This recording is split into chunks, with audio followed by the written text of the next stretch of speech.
Buenos días. Iniciamos la última sesión de nuestra asignatura, la sesión correspondiente a los sueños. Eh, Agradezco a todos ustedes por la participación, tanto en estos videochats, bien sea que los hayan podido observar en vivo y en directo participando, aunque esto fue más bien poco, o bien a través de su visualización por YouTube, como se dejaban todos los links desde el primero de los videochats que llevamos a cabo. Agradezco pues entonces su paciencia alrededor de las temáticas que fuimos tocando poco a poco en cada una de las unidades y con esto estamos finalizando ya nuestra asignatura. Vamos pues a tratar de concluir al menos en esta unidad y a repetir lo que vimos en la primera sesión de videochat, que fue las neuropsicosis de defensa con unos esquemas generales. Espero que hayan podido ustedes igualmente aprender algo de lo que es el psicoanálisis a través de cada una de estas sesiones para que profundicen posteriormente en sus prácticas profesionales sobre la forma terapéutica práctica que este tipo de posición en la medicina quiere poner en juego.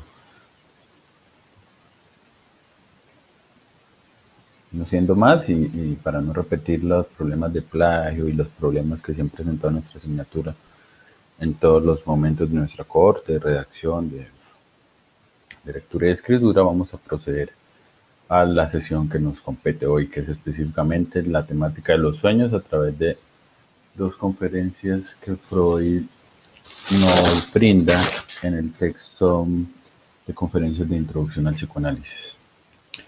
Como siempre, eh, vamos a hacer una presentación en general de todo lo que ha pasado y lo que viene. Después pasaremos a una exposición general de lo que nos compete en esta ocasión. Y finalmente, y la parte siempre más importante de este tipo de dinámicas, vamos a dejar un espacio para preguntas de los estudiantes si es que hubiera. O pues o si no, pues finalizaremos la sesión de manera oportuna. Nosotros habíamos iniciado en las diapositivas de la unidad 1,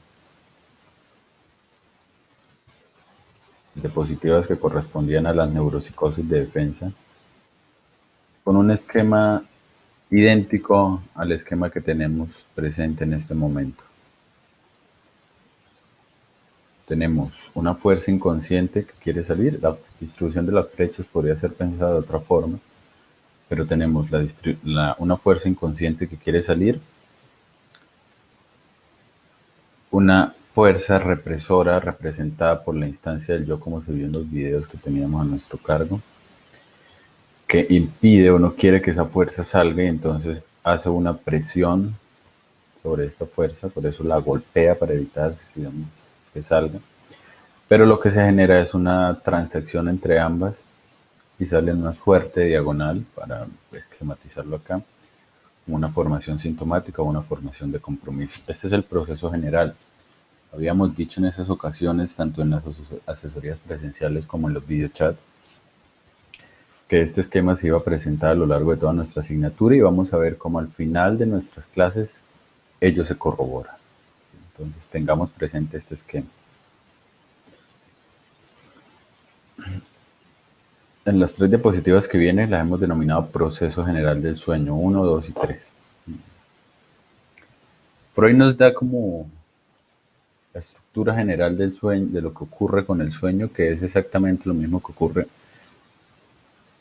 pues, con sus variaciones pertinentes en cada uno de los síndromes o enfermedades mentales que se tematizan en los textos freudianos.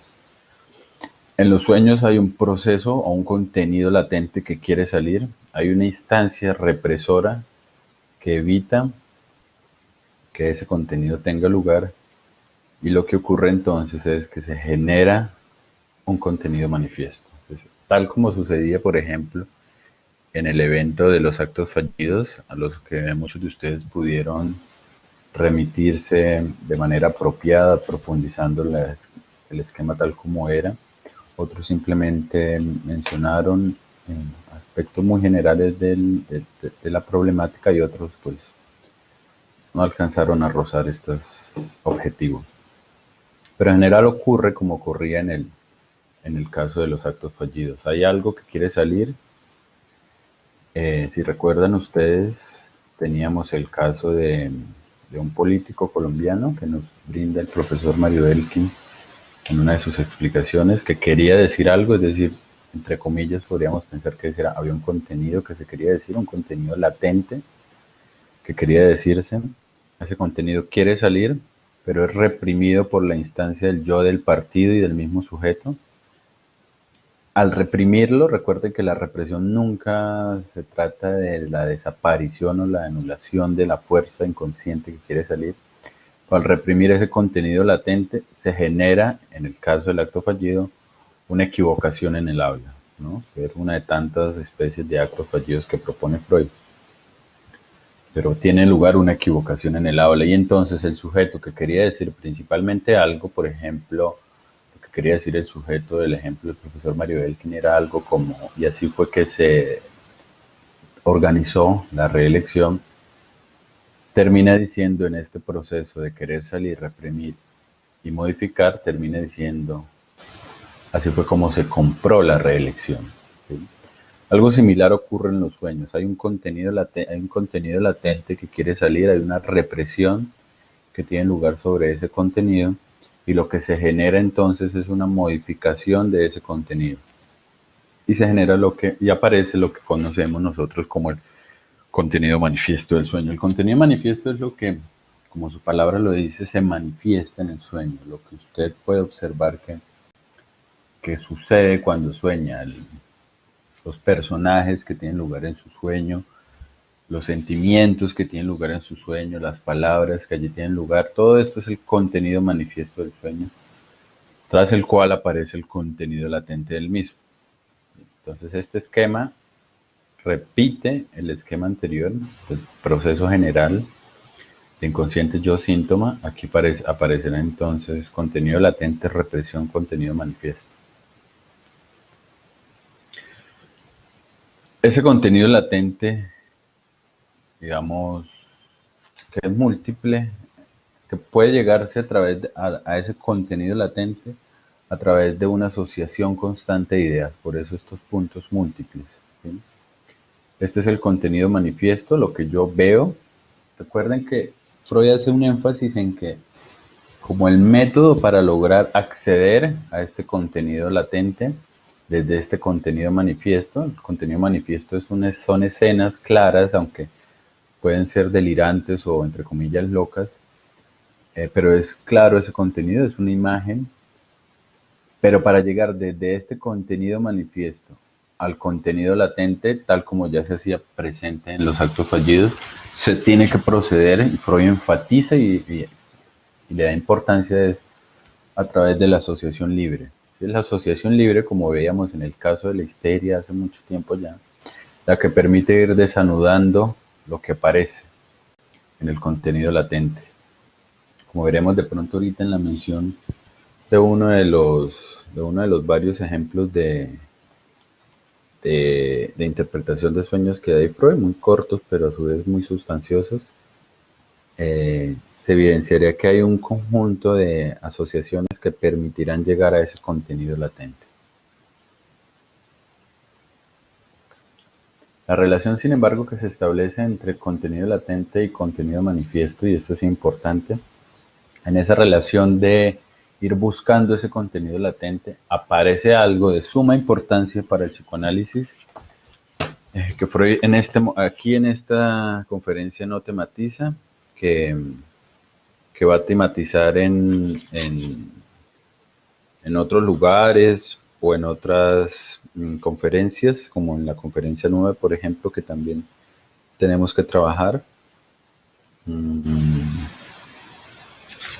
o en otros lugares posteriores de su, de su teoría, o en la conferencia 27 también sobre la transferencia, hablando de este texto. Entonces, entre más busco yo a partir del contenido manifiesto, poder acceder a ese contenido latente por medio de la asociación libre, digamos, de que cada una de estas cositas pudieran irse asociando con otras y con otras, para que muestre como el deseo que allí está teniendo lugar. Entre más busco yo eso, más se presenta la resistencia del sujeto respecto a esa búsqueda. ¿Sí? Es como si no hablemos de miedo, no hablemos de nada de estas palabras que, digamos, vuelven conscientes procesos que no lo son, pero son formas de protección que se establecen en el sujeto para no llegar a este contenido latente. Entonces procediendo a través de la asociación libre y pudiendo llegar a esos puntos, digamos, nucleares que vienen a conformar el sueño,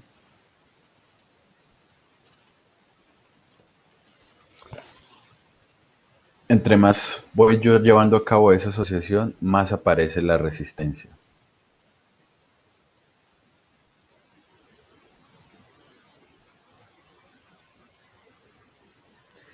Incluso Freud llega a mencionar en un punto de su conferencia, en la página 105 en los alrededores, 104, 106, donde se tematiza un poco esta problemática, es que donde aparece la resistencia, bien sea una resistencia fuerte o débil, se puede evidenciar la presencia justamente de ese contenido latente, de esa parte inconsciente que está siendo reprimida. De esta forma, la resistencia y el análisis de las resistencias vendrán a configurarse como unos procesos, una suerte de catalizadores en el proceso de interpretación que realiza el psicoanálisis. Resistencias, por ejemplo, que el sujeto cuando entra al análisis, recuerden, como vimos en la unidad 1, hay una diferencia importante entre lo que es el psicoanálisis y cualquier otro tipo de psicoterapia o de práctica psicológica. Cuando el sujeto entra al análisis, la resistencia se puede evidenciar de diferentes formas, como a través del describimiento del sujeto de las teorías del psicoanálisis, ¿no? Entonces, esa es una forma de resistencia para evitar reconocer un contenido latente que no es del control del sujeto, ¿sí? El sujeto entra como yo, de todos esos conceptos ya los vimos en algún punto del recorrido de nuestra asignatura, pero el sujeto entra como un yo dominando todo el área, un yo apropiándose de todas las cosas, ¿no? Digamos una persona entre comillas segura, entra, se acuesta en el diván, empieza a asociar libremente, el psicoanalista hace algunas intervenciones como es su práctica, como ahí mismo dice Freud, y el sujeto lo que hace es decirle que está equivocado, que la teoría es falsa, que Freud era X, Y o Z, como se hace actualmente. Según la teoría del psicoanálisis, pues justamente allí donde la resistencia tiene lugar es donde se puede evidenciar la existencia de dicho contenido latente. En otras palabras, justo donde se dice no, donde el sujeto dice no a la terapia, se evidencia la existencia inconsciente de un sí. ¿Sí? Por eso es importante ese análisis de la resistencia. Entonces el sujeto entra de diferentes formas, aparecen diversas formas de resistencia. Una puede ser ese descreimiento de la teoría psicoanalítica, otra puede ser incluso un enamoramiento del psicoanalista, pero eso también está el orden de la resistencia, que ustedes ya podrán tematizar en sus prácticas profesionales más adelante. Hay diferentes formas en donde esta resistencia aparece, como se mencionan en los casos. La resistencia entonces es una señal de un contenido latente que, queriendo aparecer, es bloqueado por ese tipo de acciones de resistencia, ¿no? Entonces quiere aparecer esto inconsciente quiere salir, mediante la asociación libre va más o menos saliendo a la luz, está tratando de romper aquí un poquito el problema de la represión que hay, un poquito romper aquí el síntoma, Y de pronto viene la resistencia y le dice al sujeto mismo y al psicoanalista, la teoría del psicoanálisis es falsa, eso no es así, o simplemente rompe con el análisis. Pues porque justamente lo que ha ocurrido allí es que al querer salir y ya ir saliendo, la represión vuelve a tener lugar a través de esa resistencia. Entonces es importante que puedan tener eso más o menos bien ubicado dentro de su geografía conceptual para poder comprender el papel importante de esta resistencia. Eso es lo que puede llegar a diferenciar el psicoanálisis de otra psicoterapéutica, que puede afrontar, que mientras otro tipo de psicoterapias afrontan de maneras diversas el problema de la transferencia y de la resistencia, para el psicoanálisis es esa resistencia, es ese no del sujeto, es ese descreimiento, es esa, entre comillas, agresividad del sujeto con respecto al analista o de las diferentes formas que la resistencia pueda presentar, lo que habilita al psicoanalista a señalar, digamos, entre comillas, a evidenciar que allí hay algo en juego del sujeto y que su yo quiere seguir en el proceso de represión tanto que genera esa resistencia. Hay algo que si sale a la superficie, el yo teme que eso salga, ¿no? Entonces, la asociación libre por un lado, que menciona G. Freud, y la resistencia por el otro lado, como elementos cruciales en la relación entre contenido manifiesto y contenido latente en el sueño.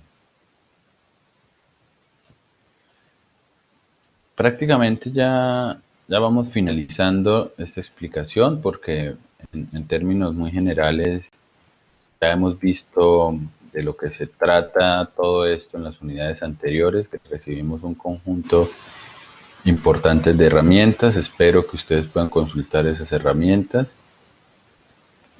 Espero que puedan evidenciar la relación de esas herramientas. Y como eso ya lo tenemos más ganado, esa era la idea de la actividad del caso de psicogénesis de un caso de homosexualidad femenina. La idea era poder aplicar los conceptos que hemos venido nosotros ganando poco a poco para que de esta forma las explicaciones fueran un poco más fluidas a través de la apropiación de los conceptos y conocimientos de las unidades anteriores. Entonces vamos a finalizar. Aquí hay una equivocación, ¿no? Esa S sobra, pero se trata del proceso general del sueño. Prácticamente aquí se repite el esquema, estamos dando otra formulación para introducir este elemento importante que Freud va a tematizar a lo largo pues, de las diferentes obras, de los diferentes escritos, en donde se pone en práctica justamente el psicoanálisis. Entonces, de nuevo, hay un contenido inconsciente, está lo inconsciente, está el contenido latente y está el contenido manifiesto. ¿Sí? Básicamente lo que hemos visto ya en esta sesión. Pero este contenido inconsciente se vale de sucesos de la vida cotidiana, digamos, como si fueran excusas para poder expresarse.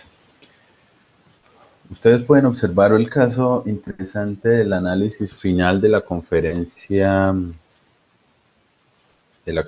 séptima.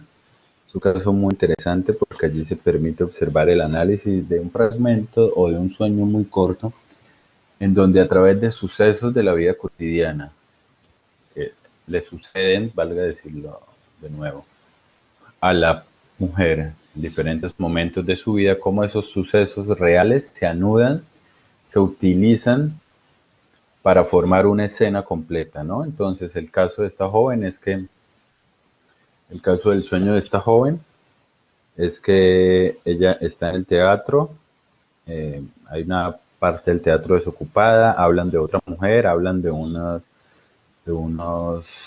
números y prácticamente ese es el sueño, ¿no? Es algo muy corto.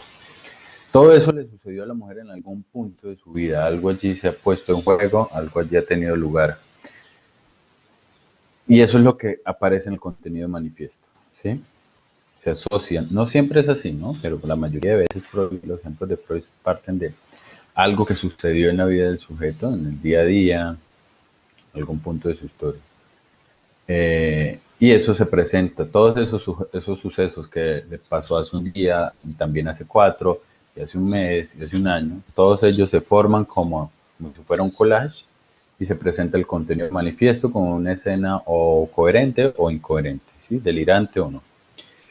Ahora bien, el punto es justamente que lo que ha sucedido, lo podemos pensar como en este sentido, es que el contenido inconsciente, como no puede salir a la luz, ¿sí? Como está esta imposibilidad de salir él plenamente a la luz, al menos en ese primer momento, el contenido inconsciente entonces se vale justamente los sucesos de la vida cotidiana, los usa, digamos, como excusa por cierta propiedad de esos eventos, por decirlo de cierta forma, por cierta propiedad de que representan para el sujeto ciertos aspectos específicos, y ese contenido inconsciente tejiéndose con algunos sucesos de la vida cotidiana viene a expresarse en el contenido manifiesto. Freud entonces, en el análisis que espero ustedes puedan realizar, perdón, en la lectura de la interpretación del sueño que espero ustedes puedan realizar para poder comprender cómo es este proceso de sucesos de vida cotidiana ligado al inconsciente y al contenido manifiesto. Eh, esta ligazón con los usos de la vida cotidiana lo que le permite a Freud es como ir desagregando cada uno de esos sucesos de la vida cotidiana a través de la asociación libre que la misma paciente lleva a cabo y a través de ese desanudar ese contenido manifiesto, reconociendo sucesos de la vida cotidiana y articulando esos sucesos de la vida cotidiana que han tenido lugar en la vida del sujeto en diferentes momentos de la misma, articulando cada uno de esos sujetos con asociaciones libres que le permiten a Freud entonces llegar a la realidad de cierto evento específico, de lo que representa cierto evento específico para esta mujer. ¿Sí? Como el contenido manifiesto se vale de ciertos fragmentos de la vida cotidiana para constituirse y expresarse como contenido manifiesto, ahora debemos proceder en dirección contraria. Partimos del contenido manifiesto, vamos viendo los sucesos de la vida cotidiana con la misma paciente, ¿no? No es que el psicoanalista le diga a la paciente, sino es a través de la asociación libre como esto tiene lugar, como esos sucesos de la vida cotidiana se desarman uno a uno y empiezan a mostrar a través de la asociación libre lo que cada suceso representa para la psiquis, para la mente, para la vida libidinal de la mujer. Tal como sucedía en la joven homosexual en donde el evento específico del hermanito representaba para ella algo muy importante, que era el problema de la castración, ¿sí? Que era el problema, pues muchos problemas, digamos, muchas cosas asociadas en una sola. Entonces, a través de esa construcción por asociación libre se puede llegar a un contenido inconsciente de ese sueño. Freud incluso llega a decir, esa parte muy interesante, que ustedes la puedan observar, que los valores de las entradas que se presentan ahí, eh, no recuerdo ahorita, el valor es como 3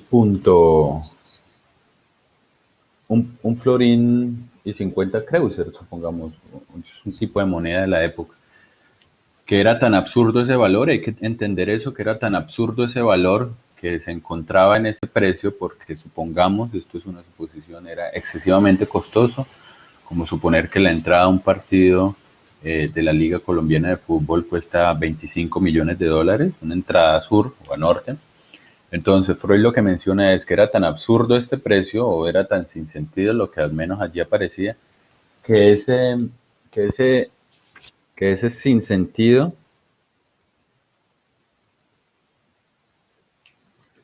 ese sinsentido del costo de las entradas al teatro, lo que viene a representar para la sujeto, perdón, para la mujer, para el sujeto, qué error haber dicho eso, pero la sujeto, pero lo que representa para el sujeto, para esta mujer, es justamente que ese sinsentido del valor de la entrada representa para ella el sinsentido que tuvo el hecho de haberse casado tan temprano.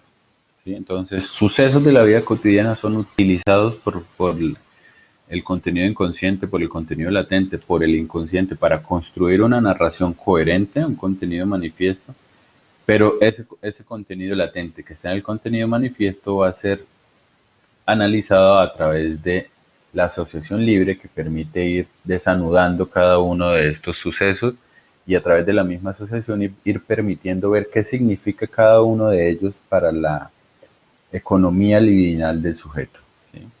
En este caso, de la mujer.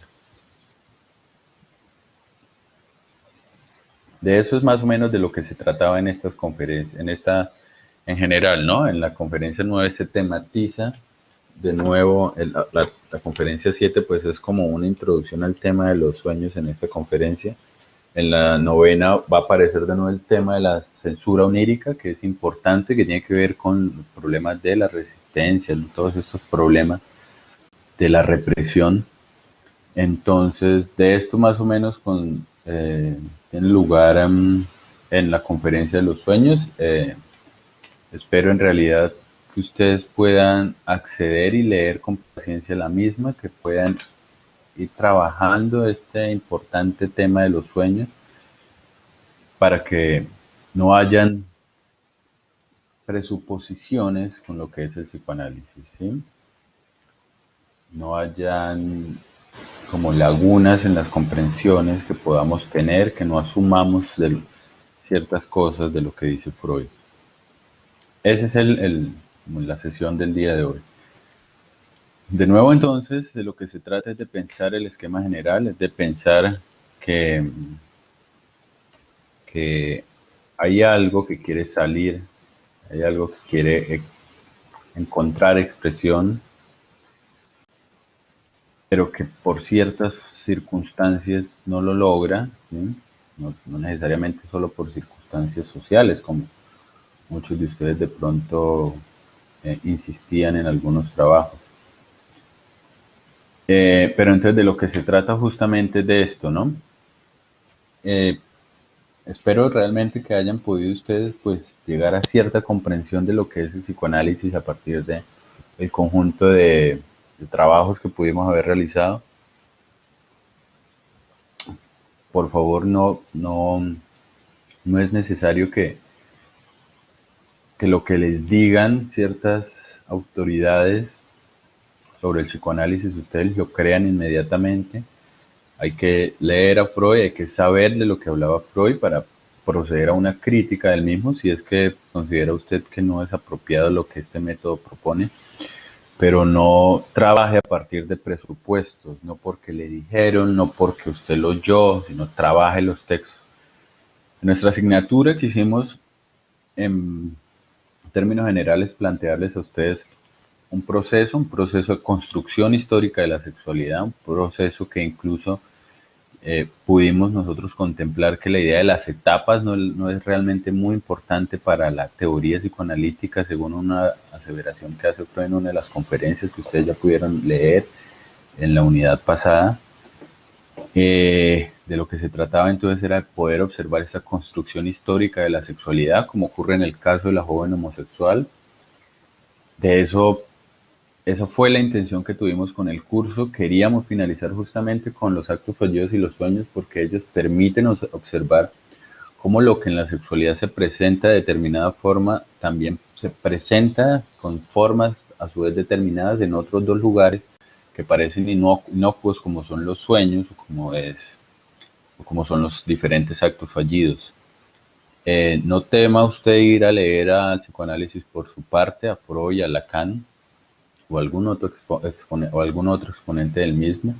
No tema recurrir a esta terapéutica, no solo oiga lo que dicen las críticas tan comunes a este método, eh, no no caiga en presupuestos. Si va a criticar es bueno conocer a profundidad lo que se critica, pero también intente articular lo que Freud siempre quería que se articulara en esta terapéutica, que es justamente la posibilidad de la escucha del sujeto.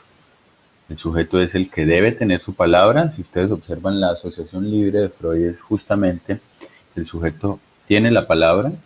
El psicoanalista hace pocas intervenciones allí, no es el que le resuelve los enigmas de los sueños, ni que le dice que si sueña con los dientes significa que va a tener prosperidad. De eso no se trata el análisis, se trata de que el sujeto pueda hablar, que es lo más importante, que en muchas localidades de nuestro actual sistema de salud no se permite, al sujeto se le calla o se le imponen ciertos discursos, no se deja que el sujeto hable desde su propio lugar, sino que se le impone un discurso previamente, y esto lo hacen también algunas terapéuticas contemporáneas. Es el sujeto el que habla, es el sujeto mismo a través de la posición con el analista el que puede transitar hacia una liberación, el que puede tomar a cargo su propio deseo, no el deseo sexual. Aquí no se habla solamente de eso, como pudieron ustedes observar, sino el propio deseo que lo constituye como sujeto. Eso fue lo que intentamos hacer con los sueños. Finalizamos justamente para nosotros seguir en el sueño de poder comprender mucho más lo que dice nuestro autor. Recuerden que cualquier inquietud, ustedes pueden recurrir al correo o pueden buscarme en la sede.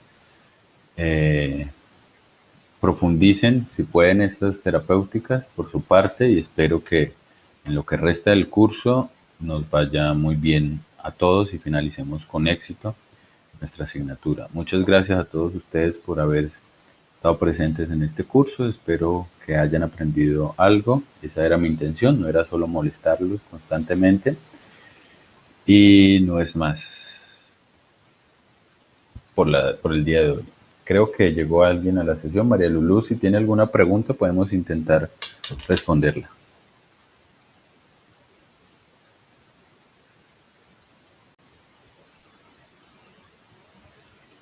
¿No?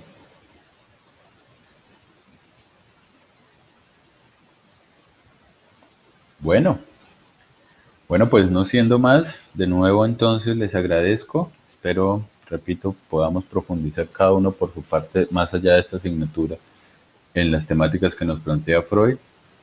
Les deseo mucha suerte, espero de verdad que hayan aprendido algo, y espero que mi metodología les haya servido a ustedes para poder aprender algo. Siempre estoy dispuesto a escuchar cualquier indicación en donde ustedes crean que se pueda mejorar esta asignatura. Muchas gracias a todos y dejamos los sueños para irnos cada uno a nuestro sueño particular que no finaliza. Hasta luego.